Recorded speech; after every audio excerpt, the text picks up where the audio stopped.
Tout d'abord, il est important de comprendre que le rôle du kinésithérapeute ne se limite pas à des massages ou à des techniques manuelles.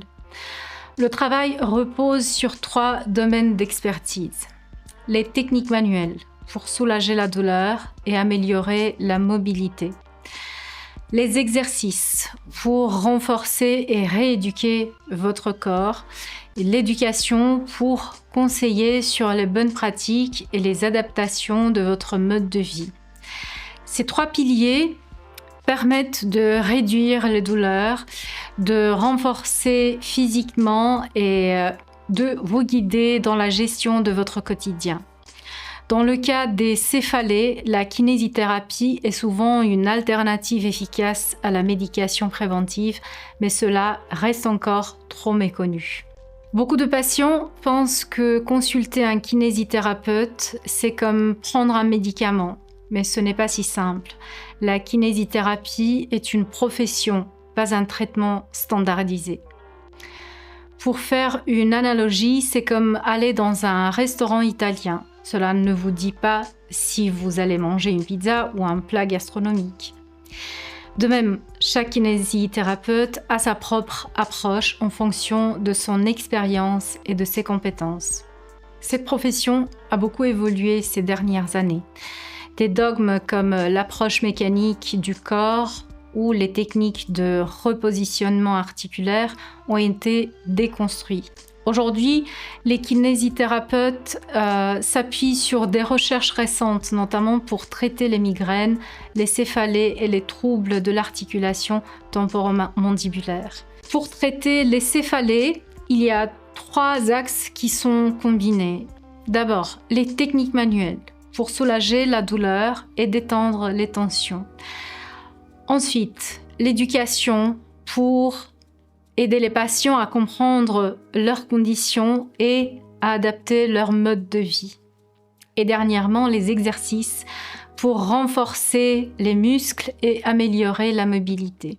Chacun de ces axes a ses avantages et ses inconvénients, mais c'est leur combinaison qui fait la force de cette approche. Vous vous êtes déjà demandé pourquoi votre kinésithérapeute vous prescrit des exercices. La réponse est simple. Pour faire de vous l'acteur principal de votre rééducation. Lorsque vous souffrez de céphalées, certains muscles peuvent être désentraînés ou perdre en mobilité. Les exercices permettent de restaurer ces capacités et d'améliorer votre tolérance à l'effort. Par exemple, si vous avez arrêté de courir pendant plusieurs années, vos muscles et vos articulations auront besoin de temps pour retrouver leur niveau d'avant. C'est la même chose pour les muscles impliqués dans vos céphalées.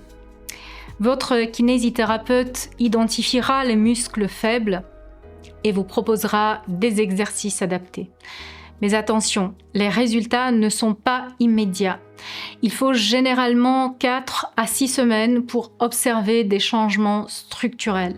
La douleur fait partie de la vie. L'éviter complètement est impossible, tout comme il est impossible de ne plus jamais être triste. L'objectif de la kinésithérapie n'est pas de supprimer la douleur, mais de vous aider à mieux la gérer.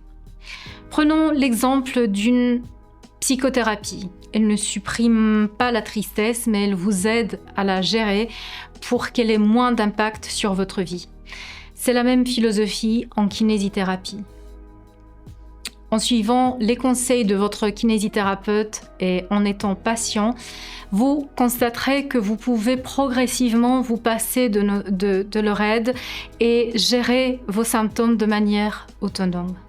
Pour résumer, la kinésithérapie est une approche globale qui combine techniques manuelles, éducation et exercices pour vous aider à mieux gérer vos céphalées. Les exercices que les kinésithérapeutes vous prescrivent sont essentiels pour renforcer vos muscles, améliorer votre mobilité et vous rendre autonome dans votre rééducation. N'oubliez pas, la clé du succès, c'est la régularité et la patience. Si vous suivez les conseils de votre kinésithérapeute, vous verrez des résultats concrets sur le long terme.